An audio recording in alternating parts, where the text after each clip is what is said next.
Hi, my name is Elien Ronse and I was asked to make a video about the last Zine Happening in Ghent in May 2023, organized by Les VoiZines. I was pretty nervous about this before, but I loved it to be there those 2 days and meet many warm and interesting people. I've never made a zine myself, so I was curious about the motivations of people who do make them. I asked several collectives and zine makers a simple but simultaneously quite difficult question. Why do you make what you make? In the video that follows, you can see some of the answers that were given on this question. They are structured in different chapters, but there is sort of a thread from one topic to another. You will see. I hope you can enjoy the very inspiring and beautiful answers that people gave me. And one other thing is the happening took place in Kunsthal, where there's always a buzzing echo background sound, which you will hear throughout the video. I'm sorry about that. Je hebt iets te zeggen en je smeet het op een blog of zo, of op een Instagram-account, dat kan en dat is sneller en gemakkelijker. Maar via Zines, ja, je hebt zo dat tastbare... Oké, zo'n zine krijgt misschien ook niet heel veel aandacht, maar het is tenminste iets tastbaars, iets dat je kan vasthouden, dat je kan weggeven. Omdat we allemaal graag boekjes maakten en ook gewoon houden van wat een boekvorm is, of dat tactiele. Die hele oldschool DIY-gedachte was zeer inspirerend. De democratische prijzen en vrij DIY allemaal. Zo DIY-zines om dingen te leren. Kiest gewoon zelf wat dat je doet. Dat is wel het principe van DIY, denk ik. Zeer eenvoudig te maken. Ja, een kleine oplage, het feit dat je gewoon zo volledig in eigen ding kunt doen en dat niet specifiek gaat over marketability of zo groot werk maken. Het boek maken is voor zoveel mensen een drempel. En eigenlijk willen we met de copyshop die we net start zijn, al die barrières doorbreken. Een soort van tussenstap tussen mensen die nog helemaal niks gepubliceerd hebben en echt bij een grote reguliere uitgeverij te gaan. Ik heb een idee, ik kan het eruit kleuren en nu kan ik het delen met de mensen op een heel toegankelijke manier. Dingen aan mensen vertellen of je kan dat delen, maar dat is niet genoeg. Je moet dat op papier kunnen zetten. Je moet dat gewoon een plekje krijgen. Ja. En je kan... Om zelf wat orde te krijgen in de wereld om je heen. Zeg, het is gewoon om meteen te reflecteren op de wereld om je heen. En ik heb een reflectie over die foto geschreven en hij heeft een reflectie over die foto geschreven. Om zo een soort van dagboekje te maken, om dingen te documenteren in mijn leven en de wereld rondom mij. Waarbij dat ik uit mijn dagboek van destijds heel concrete zinnen heb genomen. It's about it's a kind of diary about my love story that then became like a book. It started when I had the need of telling why things went wrong or not the way I expected. Dit is dan met mijn beste vriend samengemaakt, dus dat was een iets nauwere samenwerking. We waren net op een jaar tijd alle twee behoorlijk hard... Ik heb in een gebroken hart gezeten. Natuurlijk, elke break-up is anders. Maar met z'n tweeën hadden we al snel gemerkt dat er ook overeenkomsten waren. Dat bepaalde praktische problemen of net heel abstracte gevoelens universeel waren, zou ik wel durven zeggen. Sindsdien gaat het met ons alle twee een stuk beter, kan ik wel. Die zin is eigenlijk vertrokken vanuit een hartzeer, een relatiebreuk. Maar ook heel persoonlijk voor mijzelf, omdat het in die periode ook een relatiebreuk was. Dus het was vrij gecompliceerd allemaal. I have stuff about a bit like love and queer love. Als LGBTQ queer maker vind ik het heel belangrijk dat er echt veel verschillende soorten stemmen kunnen zijn. Ik wou eigenlijk vooral een beetje een soort van ander ding doen daarmee. En meer over het intieme en over de persoonlijke verhalen en persoonlijke struggles. Over de jaren is dat nu wel heel hard geëvolueerd, want nu sta ik een keer zelf zo met heel intense naaktbeelden. We want to offer a space of expression around science fiction for women and queer people. It's about this feminist who was written out from the 1880s in Ireland. She was written out of history. Ancient Iranian Women Day in ancient Persia. Okay. That they celebrate and that it explains how it was and what they were doing, and they used to, I don't know, women resting and receiving gifts and having raisins and granat. Voor een striptekenaar moeilijk om het hoofd boven water te houden. Maar voor een vrouwelijke striptekenaar is het eigenlijk nog moeilijker. Dat was van het begin dat ik zines maakte, zijn zo de activistische, politieke en feministische en queer en anarchistische ideeën zat er altijd al in. Zo super activistisch en politiek en hij was een communist ook, dus het gaat dan vaak daarover. Het is echt over de strijd voor een betere wereld, of de strijd voor een meer gelijke wereld. Dus there is really a political desire behind the collective. Activisme kan zeker ook fun zijn. We do it because we like it, because it's really fun to do that. It's like I make because it's fun. En gewoon voor de fun, dat was het eigenlijk. En dat was ook gewoon fun. Niet te veel inzet met van is mijn tekening perfect, komt het goed uit. Het is gewoon echt zo losse krabbels, gewoon puur plezier uit de pols. For me, the pleasure is in the practice and it's not in the end goal. So I try to challenge myself to not make end goal things. Discover something and find something and a really childly feeling. En als ik dat aan het maken ben, dan voel ik me ook echt een kindje van 7 of 8 dat een beetje onbezorgd en onbekommerd mag kliederen. This one was about happiness, but we really tend to select people who have like a critical view on the thematic. This is black and white because happiness in color is too much. Het zijn zo opvallende kleurtjes waar ik graag mee werk. Things which are with lots of colors. It says that it is the color of life because everything in the nature is brown. It is calm, but it is somehow celebrating the idea of brown. And then I just found in the printing and storytelling of the zine a way to spread a message. In illustration you get to have drawing in a way that also has a message behind. So for example animals, and that we see them as like docile, but actually it's not like they are docile as in they're quiet and we are free to do with them whatever we want. It's more like they are available for a connection.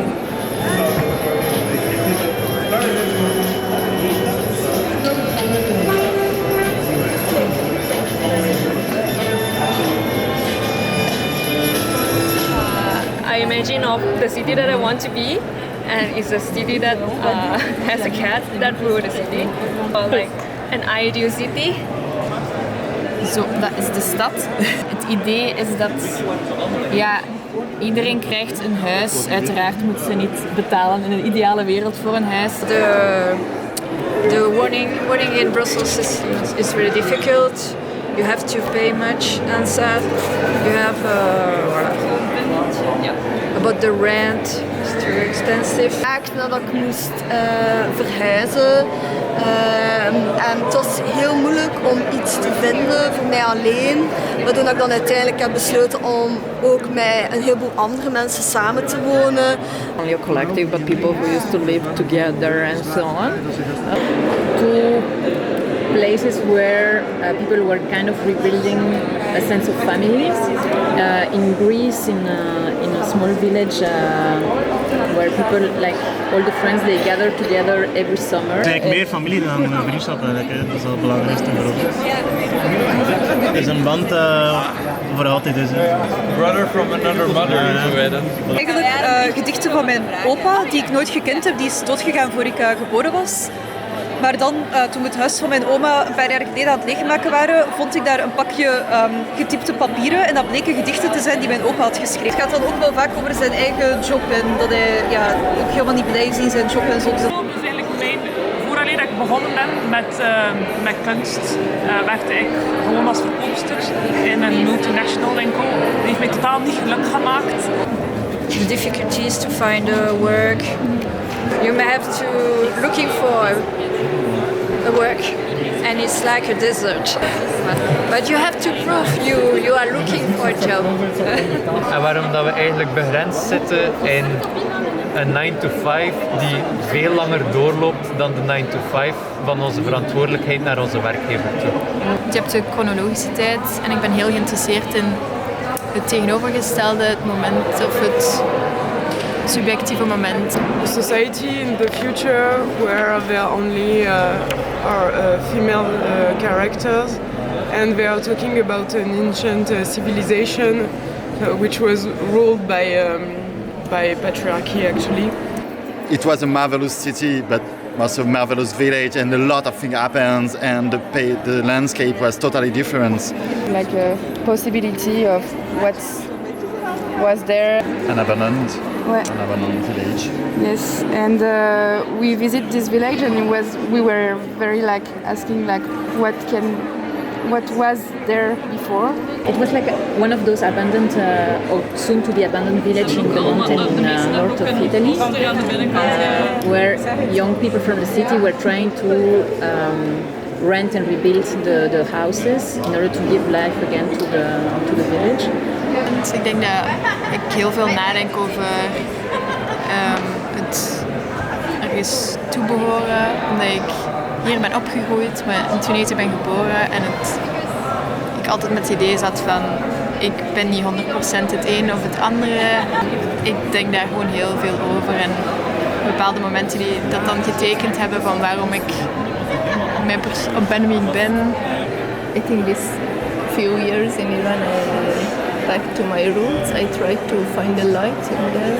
I left at 18 to Italy. I went to study and I was always thinking there is something that I'm missing in the other side. It's like in casino with lots of women, but he wants to be with his mother. So, you know, like the whiskey, women, money doesn't,